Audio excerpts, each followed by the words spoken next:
Getting a job in tech or your first job is generally a game about numbers and skill. It's about how many jobs do you manage to apply to and how quickly can you level up your skill in performing in those interviews.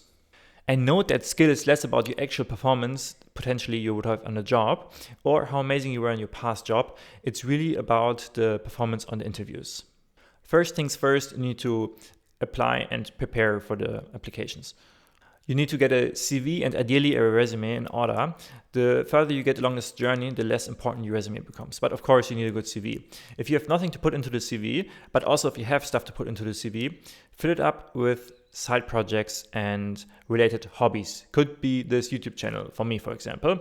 This has actually gotten me some compliments and interviews. It will make you stand out, side projects I mean, and will show that you're passionate about what you do. For me, I have this one side project that is basically multiple smaller side projects, my language learning app, and I have this, of course, in my CV, and I can talk about it, though I don't really need to talk about it anymore because now my professional experience is really strong and I have a lot of stuff and experience there that I can draw upon. So find some job board that is a good source for jobs. For me, it's LinkedIn Jobs. And then look for jobs there and apply to them. More badly you want a job, the more you should apply. So you could apply to 5 to 10 to 30 jobs a day. If you really need a job, I would go with 30. And then eventually you even will run out maybe, but that's okay. I think at some point I applied to, when I was unemployed, 20 jobs a day. And I had roughly a conversion that this meant 3 interviews every day. It was a full-time job basically to do the interviewing. And you have to do the preparation right, but yeah. One little note with these job boards is that the easier or the more personalized they are, like I have some bad experience with Workwise, for example, where you fill out this personalized experience, the lower quality the jobs will be. If it's a bit more difficult to apply to a job, it cannot be too difficult, of course, but if it's reasonably difficult, then it's normal and then usually the job is legit. Even on LinkedIn, there's something like Easy Apply, and I have bad experience with this. I mean, just that the job postings tend to be low grade. And this is also a thing with LinkedIn. There's a lot of spam on there where some random recruiters will post these job postings that are basically fake. They're just there to bait you so they can represent you, but they'll just cost you a lot of time. One common trap is to look for good job descriptions. They are usually mostly a signal to you to judge the company, but not the other way around. You will have job descriptions that are below your skill. You will have 5 years of experience with TypeScript and the job wants 1 year.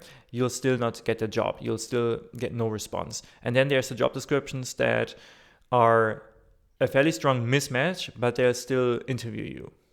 In the first couple of interviews, you usually bomb. This is because you haven't really learned the etiquette yet of the interviewing. Even interviews that go really well, you will probably get ghosted, wondering you why. And the reason why is that there's a multitude of reasons that don't matter to you. You don't need to pay attention to it. You just need numbers. You need more interviews, so you don't care about the individual interview.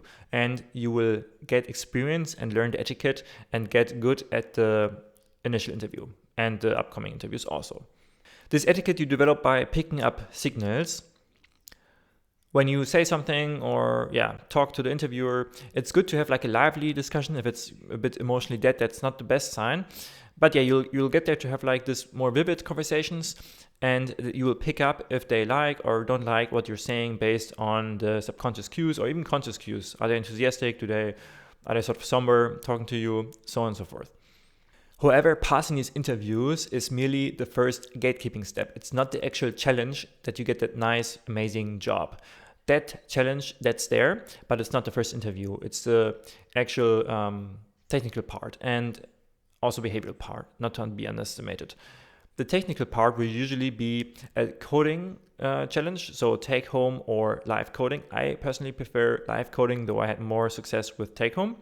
But take home you really need a lot of time and care and energy for, because they usually they tell you 2-3 hours this should take, don't invest more time please. But the expectation really is to spend 2 or 3 days on it. The live coding challenges I personally prefer because you get it over with, you don't have to invest so much time in them. And next to these two, you also have the technical interview where you will be quizzed about stuff. This is a little bit like in school, like a verbal exam.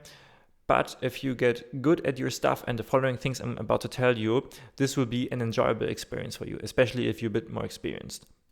Because this actual challenge, this is what you really need to grind or do your homework in and get good at. You need to get good at learning the background stuff of your profession. This is how the internet works, how time, space, complexity, or big O notation works, how you can calculate it. It sounds so fancy, but really it's quite simple.